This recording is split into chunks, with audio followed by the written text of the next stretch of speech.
هل تحدث مشكلات بين الزوجين؟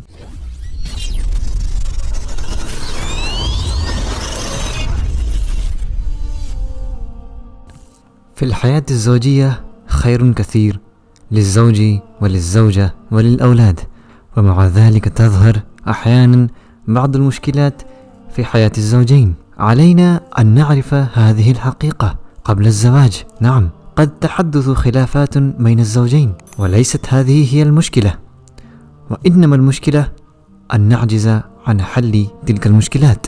يعتقد كثير من الشباب أن الحياة الزوجية بلا مشكلات، فإذا قابلوا مشكلة ثاروا وفكروا في الطلاق. على الشباب أن يعرفوا أن الحياة الزوجية رحلة طويلة، وأن السبيل إلى النجاح في الحياة الزوجية هو الحوار. لماذا تحدث مشكلات بين الزوجين من وقت للآخر؟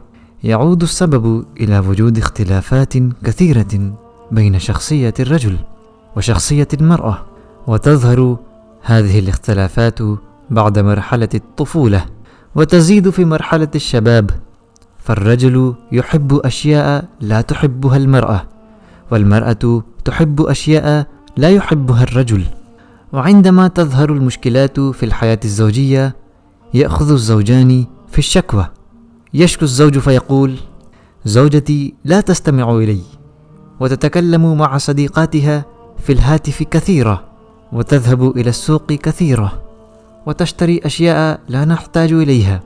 وتشكو الزوجة فتقول: زوجي يتكلم طول الوقت في السياسة والرياضة، ويقضي وقتا طويلا خارج البيت، وعندما يكون في البيت يقضي الوقت في قراءة الصحف والمجلات أو مع الحاسوب.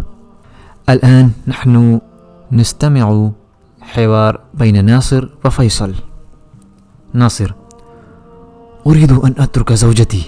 فيصل: إنا لله وإنا إليه راجعون، ماذا هناك؟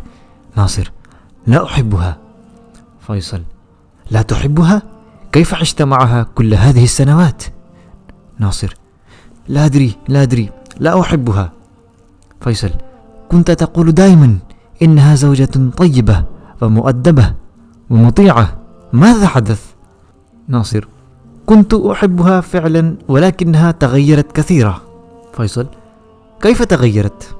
ناصر: أصبحت مهملة، لا تهتم بي ولا بالبيت، تهتم بنفسها وبصديقاتها فقط. فيصل: هل تكلمت معها في هذا الأمر؟ ناصر: تكلمت معها كثيرا، ولكنها عنيدة. فيصل: هل تغيرت أنت؟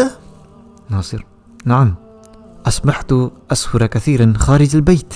فيصل: قد يكون هذا هو السبب، لا تسهر خارج البيت. ناصر: سأفعل ذلك. فيصل: إذن ستهتم زوجتك بك وبيتها بإذن الله. السلام عليكم ورحمة الله وبركاته.